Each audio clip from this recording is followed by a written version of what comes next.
टूनपुर गांव के नज़दीक एक छोटा सा खूबसूरत सा गांव जिंदलपुर था। जिंदलपुर में हर साल एक बहुत ही अच्छा मेला लगा करता था। उसी मेला में रूपा अपने बहन के यहाँ आ रही थी, क्योंकि रूपा का बहुत ही चलने वाला ठेला था जिस पे कि वो गुपचुप बेचा करती थी। वो झटपट अपनी बहन के यहाँ आती तो उसकी बहन समझाना शुरू करती और कहती, चल रूपा, तू आ गई है ना, अब झटपट हम दोनों बहन मिलके इस बार की मेला में भी पिछली साल की तरह कमाई करेंगे।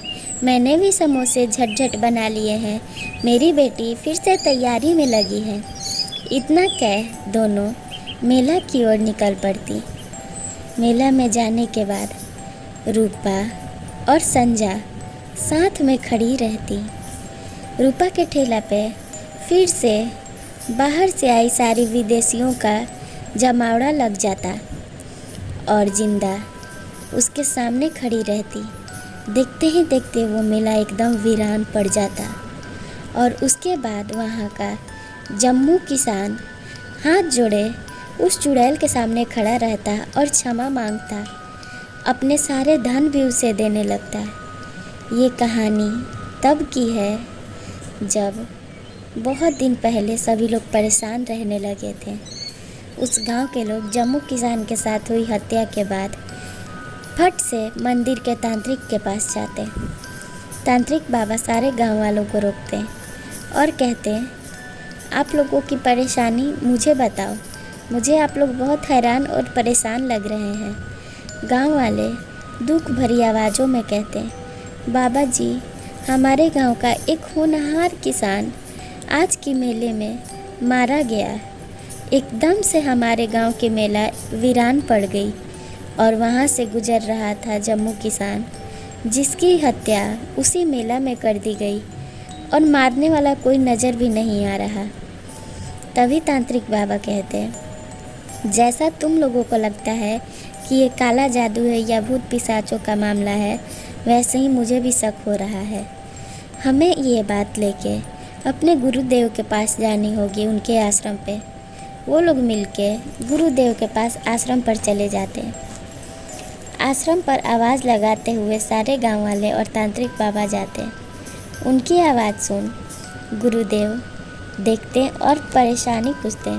वो अपने गांव के पास की परेशानी अपने गुरुदेव को कहते और पता करने को कहते कि आखिर कौन है वो जो कि उन गांव वालों को इतना परेशान कर रही है। इतना कह तांत्रिक बाबा वहाँ से चले जाते। उनके जाते ही बाबा की शक्तियों से पिशाचनी आती, जो कि एक दुल्हन का रूप ली हुई थी। तांत्रिक बाबा के गुरुदेव बहुत सारे उससे सवाल एक साथ पूछते और कहते, क्यों परेशान कर रही हो इन सभी को? तुम्हारी कोई दिक्कत है तो मुझसे बताओ। पिशाचनी गुस्से में देखते हुए कहती, देखो तांत्रिक, तुम मेरा कुछ नहीं बिगाड़ सकते। मुझे इन गांव वालों से बदला लेना है। वो तो मैं उस गुपचुप वाली के वजह से फिर से जीवित हो उठी, क्योंकि वो मेरे रास्ते से आ रही थी और मुझे जहाँ तंत्र विद्या से बांधा गया था मैं वहीं से थी और वो लड़की मेरे ऊपर ठेला चला के फिर से मुझे जागृत कर दी थी। तभी तांत्रिक बाबा उसे एक विशाल पेड़ में कैद करते हैं। गांव वाले उस विशाल पेड़ को देख चकित रह जाते हैं, क्योंकि उसमें से बहुत सारे भूत पिशाच की सर निकली हुई थी और सभी बदला बदला चिल्लाए जा रहे थे। गांव वालों को तो समझ ही नहीं आ रहा था कि उनके सामने क्या हो रहा है। उन्हें यकीन नहीं हो रहा था कि वो लोग अपनी आंखों से ये सब कुछ देख रहे हैं। पिशाचनी की भी अपनी एक दुख भरी कहानी थी।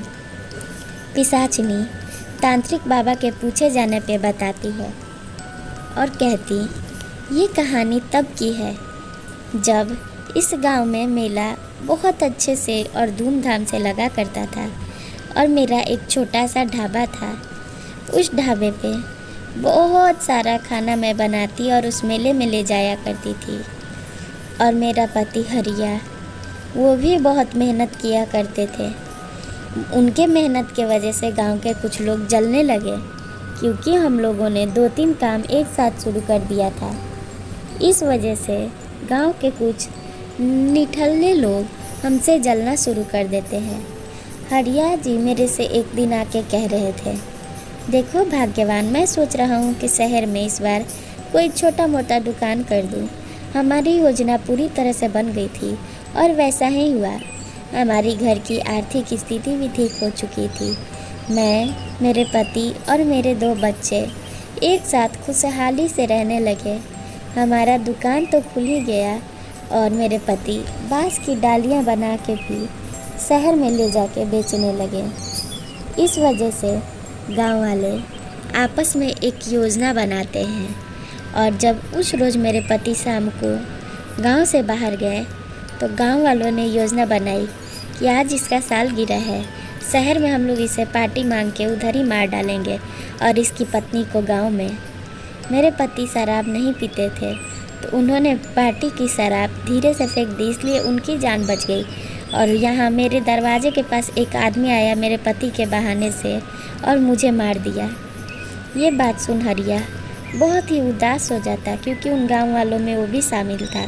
नदी के पास जाके रो ही रहा था कि उसके सामने दुल्हन के जोड़े में सजी धजी वो पिशाचिनी आती। उसे देख हरिया पहचान नहीं पाता और कहता, तुम कौन हो और मेरे सामने क्यों आ रही हो?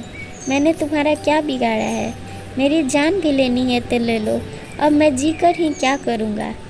तभी वो पिशाचिनी रोते हुए अपनी सच्चाई बताती और कहती, वो यहाँ उसकी जान लेने नहीं आई है, वो उसकी पत्नी है। और फिर वो कहती, आपके ही दोस्त ने उस रात दरवाज़ा खटखटाया था। जब मैं दरवाज़ा खोलने गई तो वो एक झोला लिया हुआ था। हरिया परेशान हो जाता और नाम पूछता, कौन था वो मेरा मित्र? तुम मुझे बताओ, मैं तुम्हें इंसाफ दिलाऊंगा। आखिरकार उसने मेरे बच्चे और पत्नी को मार डाला। इतना कह वो पिशाचनी भी रोने लगती और हरिया के आंखों से भी आंसू आ जाते, क्योंकि वो उसका अपना पड़ोस का ही मित्र था जो उसके सामने बहुत अच्छे बन के रहा करता था। हरिया अपनी पत्नी की आत्मा को शांति दिलाता और गांव वालों को सिर्फ अफसोस रह जाती, क्योंकि उन्हें समझ आ जाता हरिया अपनी मेहनत के पैसों से आगे बढ़ रहा था और वो लोग उससे सिर्फ जल के उसे पीछे खींचना चाह रहे थे। आखिरकार उन लोगों ने एक परिवार बर्बाद कर दिया, लेकिन अंत में उनकी आंखें खुल जाती और वो आश्रम पे ज्ञान लेने लगते हैं। ऐसी कहानी के लिए चैनल सब्सक्राइब करें और वीडियो को एक लाइक ज़रूर कर दें।